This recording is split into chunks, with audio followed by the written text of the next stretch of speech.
Hello students, पिछले lesson में हमने आपको ऑक्सीडेशन एंड रिडक्शन का कंसेप्ट दिया था। मैं उम्मीद करता हूँ कि आपको क्लियर हुआ होगा। आइए हल्का सा उसको रिवाइज कर देते हैं।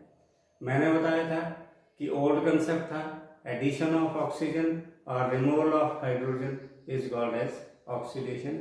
एंड लेटेस्ट कंसेप्ट क्या है कि when there is loss of electrons then there is oxidation. When there is oxidizing state is decreased, then we say there is oxidation. Short शब्दों में अगर ऑक्सीजन की एडिशन होती है और या हाइड्रोजन का रिमूवल होता है तो उसको हम ऑक्सीडेशन कहते हैं। लेकिन ऑक्सीडेशन में इलेक्ट्रॉन्स का लॉस होता है, आपने ये याद रखना है। ऑक्सीडेशन में इलेक्ट्रॉन्स का लॉस होता है और ऑक्सीडाइजिंग लेवल, ऑक्सीडाइजिंग स्टेट जो है वो कम हो जाती है। रिडक्शन में एकदम अपोजिट बात हो जाती है। जो बात ऑक्सीडेशन में होती है उसका अपोजिट जो है रिडक्शन में हो जाता है। मींस हमने कहा कि ऑक्सीडेशन में loss of one or more electrons होता है, तो रिडक्शन में gain of one or more electrons होता है। सिमिलरली वहाँ ऑक्सीडेशन में मैंने आपको बताया था कि ऑक्सीडाइजिंग जो स्टेट है वो डिक्रीज हो जाती है ऑक्सीडेशन में, तो रिडक्शन में इंक्रीज हो जाती है। दूसरा, वहाँ पर एडिशन ऑफ ऑक्सीजन होती है और रिमूवल ऑफ हाइड्रोजन। ऑक्सीडेशन में there is removal of oxygen from a compound and addition of hydrogen, but in reduction opposite is the case. There is removal of oxygen and addition of hydrogen. This was the basic concept we discussed yesterday between oxidation and reduction. Today very important concept, that is redox reaction. सबसे पहले ही आपके पास ही आ जाएगा what is meant by redox. अगर redox को आप break करेंगे आधा आधा रेड एंड ऑक्स, तो रेड से बनेगा रिडक्शन और ऑक्स से बनेगा ऑक्सीडेशन। रेड से बनेगा रिडक्शन और ऑक्स से बनेगा ऑक्सीडेशन, और रिडॉक्स रिएक्शन हो गया।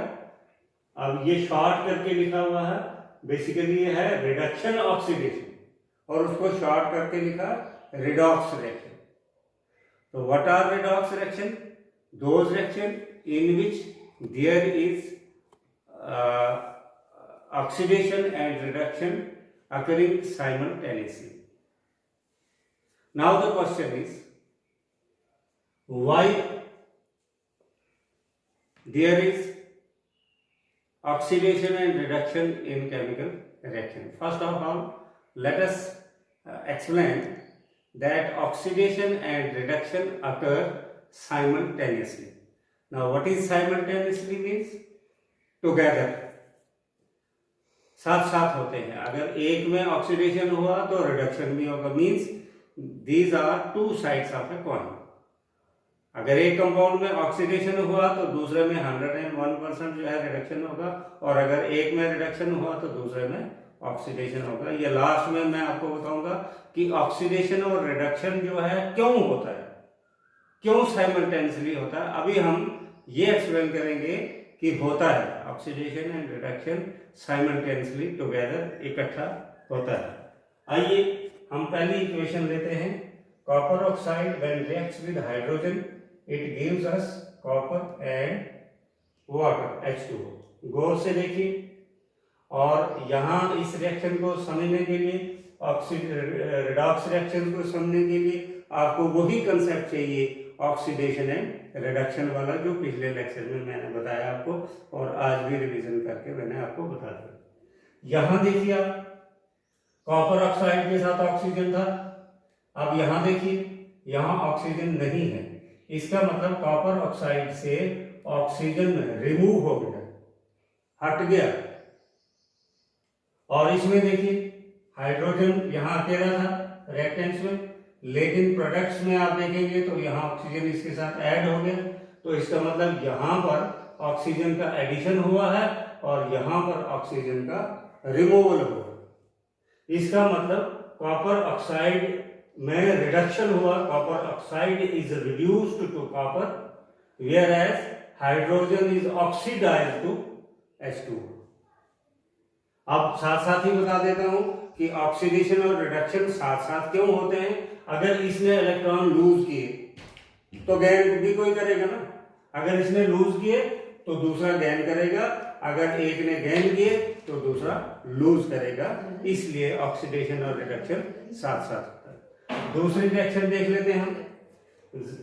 ZnO reacts with carbon. Zinc oxide जब रिएक्ट करता है कार्बन से तो ये बनाता है जिंक और कार्बन मोनोऑक्साइड। आप देखिए जिंक ऑक्साइड को, यहां पर ऑक्सीजन है, यहां पर नहीं है, इसका मतलब यहां से ऑक्सीजन का रिमूवल हो गया, मींस जिंक ऑक्साइड ने इलेक्ट्रॉन्स लूज किए और इसने गेन किए। यहां पर देखो कार्बन अकेला था, लेकिन यहाँ कार्बन मोनोऑक्साइड हो गया, यहाँ पर ऑक्सीजन का एडिशन हो गया। इसमें रिडक्शन हो रहा है पहले सब्सटेंस में और दूसरे में ऑक्सीडेशन हो रहा है। तो oxidation and reduction are occurring simultaneously, ये साथ साथ आपस में, जो अगर एक में ऑक्सीडेशन हो रहा है तो दूसरे में रिडक्शन, अगर एक में रिडक्शन हो रहा है तो दूसरे में ऑक्सीडेशन हो रहा है। They are occurring simultaneously. क्यों हो रहा है वो भी मैंने आपको बता दिया कि अगर एक इलेक्ट्रॉन लूज करता है तो दूसरा इसको गेन भी करेगा। तीसरी एग्जांपल है manganese oxide when reacts with hydrochloric acid it gives us manganese chloride water and chlorine. अब देखिए यहाँ पर, इसको देखिए, इस कंपाउंड को मैग्नीज ऑक्साइड, और यहाँ देखिए मैग्नीज क्लोराइड, यहाँ पर इसके साथ ऑक्सीजन था और यहाँ पर जो है ऑक्सीजन का रिमूव हो गया। यहाँ क्लोरीन का एडिशन हो रहा है लेकिन ऑक्सीजन का रिमूव हो गया, तो इसका मतलब ये रिड्यूस हो गया सब्सटेंस। यहाँ MnO2 रिड्यूस हुआ और यहाँ क्लोरीन, हाइड्रोक्लोरिक एसिड को देखिए, हाइड्रोक्लोरिक एसिड में यहाँ पर क्लोरीन के साथ हाइड्रोजन था लेकिन यहाँ पर अकेला क्लोरीन हो गया, तो इसका मतलब यहाँ से हाइड्रोजन रिमूव हुआ। तो removal of hydrogen is called as oxidation. तो यहाँ हाइड्रोक्लोरिक एसिड ऑक्सीडाइज हुआ क्लोरीन में और मैग्नीज डाइऑक्साइड रिड्यूस हुआ मैग्नीज डाइक्लोराइड में। तो डियर स्टूडेंट्स, आज का कंसेप्ट यह था कि oxidation and reduction occur simultaneously. इससे पहले था what are redox reaction. Redox reactions are those reaction in which oxidation and reduction occur simultaneously. जिन रिएक्शंस में ऑक्सीडेशन और रिडक्शन साथ साथ होता है उनको रिडॉक्स रिएक्शन कहते हैं, और ये हमेशा साथ साथ होती हैं। क्यों होते हैं? क्योंकि एक इलेक्ट्रॉन लूज करता है ऑक्सीडेशन में और दूसरा जो है गेन करता है, तो ओवरऑल